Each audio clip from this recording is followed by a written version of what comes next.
It is obviously extremely important to have other people in the world like you, whether it's for a romantic relationship or a friendship or for a professional relationship. Having people on your side, wanting to be around you, wanting to impress you and please you and get along with you and doing things for you, these are obviously all very important things. And all of those things that I described for the concept of this video, I'm going to define them as people being attracted to you, people wanting to be with you and spend time with you and impress you and wanting to get along with you, like you. All of these things are people being attracted to you. And as I said before, it's obviously really important to have people be attracted to you in this way because you need people in order to live your best life. You need them to talk to give you information, to help you out with things, to do things for you. You need people. You can't be an island. You need people. The number one thing that will do the opposite of attract people to you, the number one thing that will repel people away from you is one singular trait. And it isn't being rude or annoying or mean or awkward or smelly or stupid. It's not any of these things. Those things are obviously not great, but they won't do as much damage to you as this one trait that you might have. Now, I want you to pause this video and just try and have a guess at what this trait is. I obviously listed out a bunch that it isn't. So what is this one critical trait that will cause people to be absolutely repelled from you? What is it? What is the most important trait? You can pause the video now. Sorry, I did that bad. Anyway, the trait that will cause people to be utterly repelled from you, to not want to spend any time with you, is neediness. Is needing something from them, having an expectation, needing an outcome, relying on them, being dependent on them for validation. There is nothing that will repel people more than being needy. And there is good evolutionary reason for that. Think about neediness.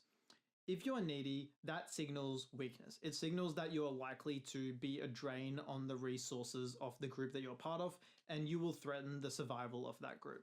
And in the cases where it doesn't repel people, it will attract the wrong type of people. It will attract people that think you're weak and might be able to exploit you, or it will attract the right people, but in the wrong way. It will attract people that are benevolent of spirit, that are genuinely generous and they want to help you out, but they will help you out because they view you as weak, because they pity you. And maybe you are in a life situation where you do need that pity and help, and that's fine if you are. But for most people that are needy, they are not in that situation and they do not want those type of interactions. They want respect and they want to be genuinely liked, not pitied. And neediness will prevent both of those things. So how does neediness manifest itself? There's the internal, which manifests into the external. So the internal tends to be wanting a certain outcome from interactions, wanting validation and approval, wanting to impress the other person or make them laugh or make them like you or needing something from them. The internal involves placing the other person on a pedestal and thinking that they are so much better than they are, so much better than you, and your continued survival and your continued peace of mind and social life relies on you being on the good side of that person. That's the internal. And despite all of those things being really bad, that's not what the other person sees. They see the internal, they perceive it subconsciously through the external. And the external is a lot of body language and social cues and behaviors, like maybe talking really fast or being awkward, being really uncomfortable with silences, laughing at everything they say, trying to make them like you, just generally being needy in your tone and constantly looking towards them for approval. These are all things that can signal you being needy. And the other person might not necessarily be able to put their finger on it. They might not say, oh, I see you lick your lips a lot, or I see you always awkwardly laughing in order to fill the silence. And that means you're needy, and that means I don't like you and I want you to stay away from me. That's not what will happen consciously, but a very similar process will happen subconsciously. And that's why it's so important to not be needy. And you can't just control this neediness perception by trying to cut out the middleman, which is all those physical behaviors that I described. Because if you try and manage that and you're consciously managing it while you're talking, you won't be present. You will seem distracted and you'll seem very artificial. You might honestly not appear needy, but you'll be like a statue or you'll be weird in some other way. Like people will be able to tell that something's wrong because you're trying to manage your perception as you are being perceived and as you're engaging with the other person. So what you really need to address is the causes of the neediness. Needing the other person to like you is what you need to address. There are a couple of main ways that I think you can go about addressing this. And it's the scarcity versus the abundance mindset. When you are needy, generally that is because you have scarcity. You either have no friends or you need this person to like you for whatever reason because you don't have anyone else that can fill that role. Scarcity causes you to be needy and desperate and require their validation. And the opposite of having scarcity is having abundance. The opposite of having a scarcity mindset is having an abundance mindset.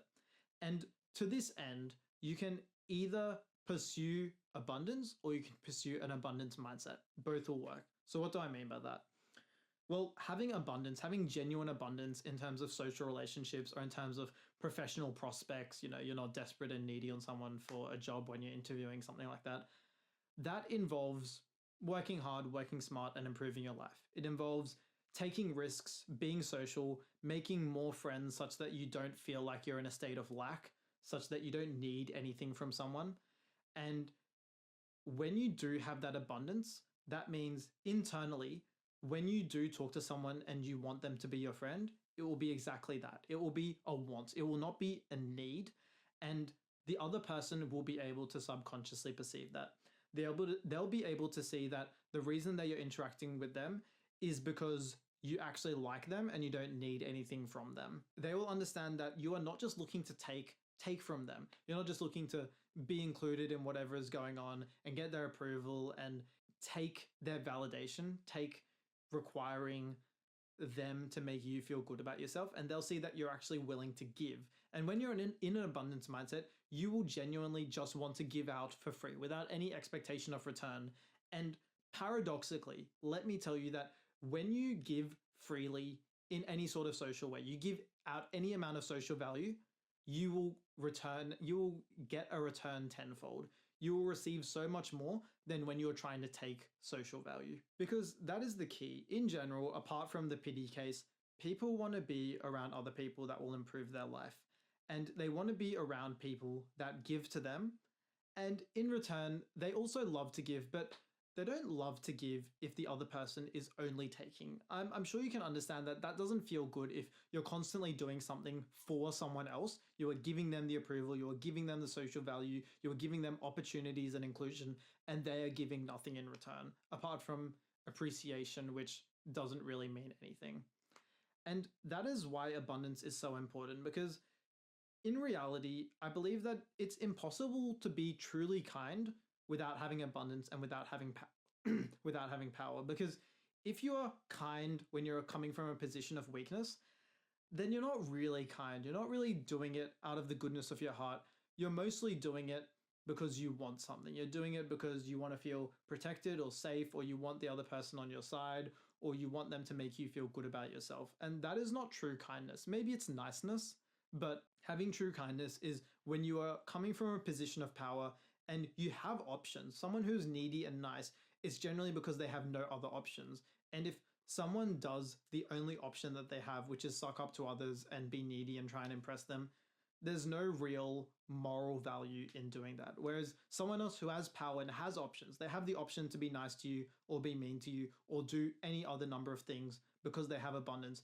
If they then choose to be kind to you, that means so much more. And if you are in that situation and you have all of the options and you choose to be kind to someone else, that also means so much more. So I got on a bit of a tangent about abundance, but one of the solutions to neediness is to cultivate genuine abundance. And as I mentioned before, that's about being more intentional, being more proactive, making more friends, having more opportunities and money and resources, all of the different forms of power. And I haven't really talked about power much. I'm going to talk about that in a different video, but power is having friends, having money, having health, having relationships and career success, and having status. All of these are different forms of power. So by having abundance and having power, it will remove your neediness. And when you interact with other people, you won't need anything from them. You'll be much more willing to give.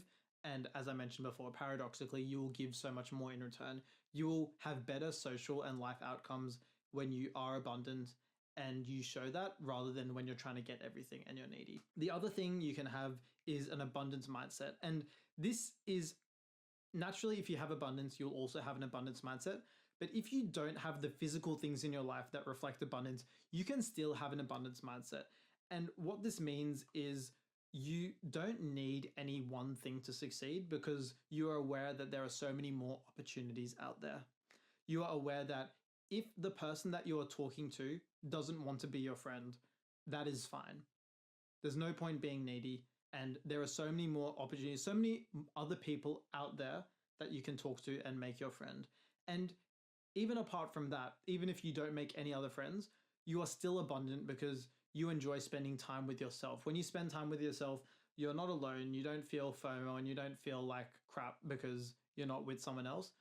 If you genuinely come to appreciate spending time with yourself and entertaining yourself, not in a sad way, but just in genuinely appreciating who you are and the time that you get to spend with yourself, then other people will want to spend more time with you because they see that you are self-entertained, that you are self-reliant. You're like an island that is self-sustaining and actually produces more than it needs. And when they see this island and they see that you have excess to give in terms of love and appreciation and friendship and social value, they will want to come to that island. There's a phrase that I've heard. I guess it's a bit of a simile or a metaphor. It's if you spend your life chasing butterflies, you might catch a few butterflies. But what you can do instead is cultivate a beautiful garden. And cultivating the beautiful garden is a metaphor for you cultivating yourself. And when you cultivate yourself into a beautiful garden, then the butterflies will naturally come to you. You won't have to chase them. They will come willingly, and you'll get so many more butterflies than if you chase them. So you can either spend time chasing butterflies and being needy and trying to get everyone else's approval and friendship, or you can spend time cultivating yourself or just cultivating your other friendships and having abundance in a variety of different ways. And that way, instead of you chasing people and being needy for people, people will come to you. Now, the other way to avoid being needy is simply not placing people on a pedestal, not thinking of anyone as better than you. It's fine to think of people as worse than you. Honestly, that's a bit of a spicy thing to say, but not at the very least, not thinking of anyone as better than you and not thinking that they are out of reach, that you need to win their approval. Because when you do this, the way it will be communicated in your behaviors is you will start treating every conversation with someone as a one-sided tryout. And this is something that I used to do a lot. I used to always think, what is the way I can get this person to like me? And I still do that, but the difference to how I did it previously is when I did it previously, that came from a sense of needing it to go well. I wanted the other person to like me because I needed it.